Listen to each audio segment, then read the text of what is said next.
महाराजा Surajmal bridge विश्वविद्यालय भरतपुर के BA भाग द्वितीय वर्ष के प्रश्न पत्र प्रथम में अध्ययनरत और हिंदी विषय से हिंदी साहित्य से कर रहे प्रतियोगिता परीक्षाओं की तैयारी सभी विद्यार्थियों के लिए मैं पद्माकर का छंद संख्या 15 लेकर आया हूँ, जो रीतिकालीन काव्य के प्रमुख कवि पद्माकर का है और ये ब्रज भाषा में है और शौर्य छंद है और श्रृंगार रस से संबंधित है। इसमें स्वयं श्रृंगार रस का वर्णन है और गोपिका का कृष्ण के प्रति प्रेम को दर्शाता है। तो विद्यार्थियों, मैं Hanuman Prasad Meena, assistant professor government PG college Bayana, आपके सामने इस छंद की सप्रसंग व्याख्या एवं भावार्थ करने जा रहा हूँ। ध्यान से सुने, पहले छंद को सुने, उसके बाद इसका अर्थ समझें। छंद इस प्रकार है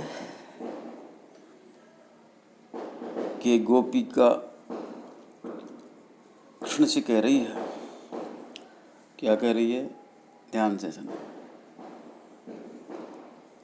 खेलिए फाग निशंक हेउ आज, मयंक मुखी के भाग हमारो, लेहु गुलाल दुहु कर में पिचकारिन रंग ये में मारो, भावे तुम्हें सो करो मोहि लाल, पे पाई परों जिन घूंघट टारो, वीर किसो हम देखिए कैसे, अबीर तो आँख बचाई के डारो।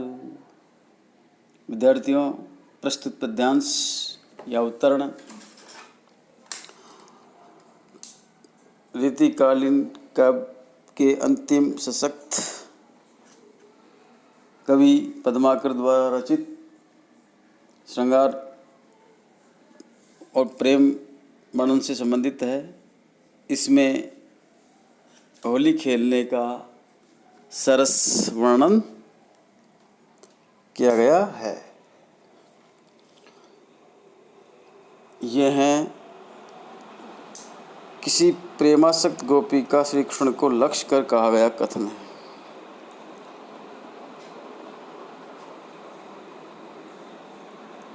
कवि पद्माकर जी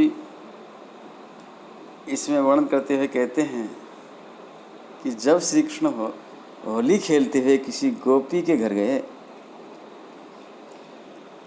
तो उस चंद्रमुखी मयंक यानी चंद्रमा, और तो उस चंद्रमुखी ने कहा कि आप आज निश्चिंत होकर बिना शंका के, बिना झिझक के फाग खेलिए, अर्थात फागोत्सव मनाइए। खेलिए फाग निशंक है वो आज, मयंक मुखी कहे भाग हमारो। ये हमारा बड़ा सौभाग्य है कि आप हमारे साथ होली खेलने के लिए आए। आप दोनों हाथों में गुलाल लेकर डालिए। लेहू गुलाल दूहू यानी दोनों, कर यानी हाथ में, लेहू गुलाल दूहू कर में, आप दोनों हाथों में गुलाल लेकर डालिए और पिचकारियों में रंग भरकर मेरी छाती पर प्रहार कीजिए। पिचकारी में रंग हिये में डारो, अर्थात पिचकारियों से रंग भरकर मेरे हृदय पर डालिए, अर्थात मेरी छाती पर डालिए, और पिचकारी भरकर मेरी छाती पर प्रहार कीजिए। इस तरह जो जी में आए, जो मन में आए। भावे तुम्हें सो करो मोहि लाल, जो तुम्हारे मन में आता है, जो तुम्हारे जी में आता है, तुमको जो अच्छा लगता है वह सब कीजिए। मैं आपके पैर पकड़ती हूँ, परंतु मेरे मुख से घूंघट मत हटाइए। परंतु यानी परंतु, पाई परों, मैं तुम्हारे पाँव पकड़ती हूँ। जिन यानी मत, घूंघट यानी घूंघटार यानी हटाना। मेरे मुख पर से मेरा घूंघट मत हटाइए, क्योंकि घूंघट के हटने से तुम्हारी रूप माधुरी का मन चाहा दर्शन नहीं हो सकेगा। इसलिए भाई की सौगंध, वीर की सो यानी सौगंध, वीर यानी भाई, इसलिए भाई की सौगंध ऐसा मत कीजिए। हम देखिए कैसे,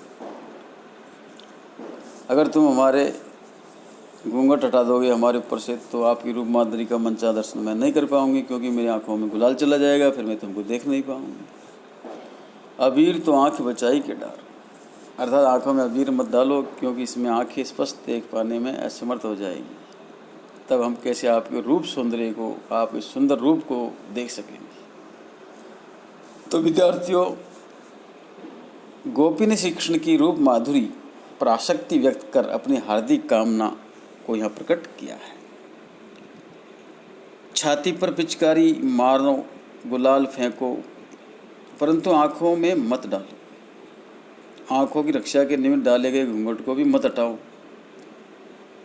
अगर तुम ऐसा कर दोगे तो फिर आँखों में गुलाल चला जाएगा, जिसके कारण मैं तुम्हारी रूप माधुरी को नहीं निहार सकूंगी। खुलकर रंग गुलाल से खेलो। इत्यादि कथनों से गोपी की प्रेम मानसिकता अभिव्यक्त हुई है। इसमें फाग का बिंबात्मक चित्रण हुआ है।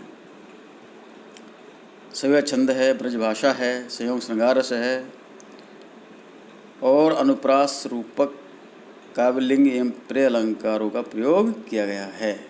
तो विद्यार्थियों, ये छंद आपके पाठ्य पुस्तक की पद्माकर शीर्षक कवि का अंतिम छंद था, और पद्माकर कवि आपका अंतिम कवि है और उसका यह अंतिम छंद था, 15वां छंद। इसी के साथ आपकी पाठ्य पुस्तक का ये पाठ्यक्रम समाप्त होता है। अन्य छंदों की सह प्रसंग व्याख्या के लिए मेरे YouTube चैनल को देखते रहिए, लाइक कीजिए, सब्सक्राइब कीजिए। इस वीडियो में इतना ही, शेष अगले वीडियो में। धन्यवाद।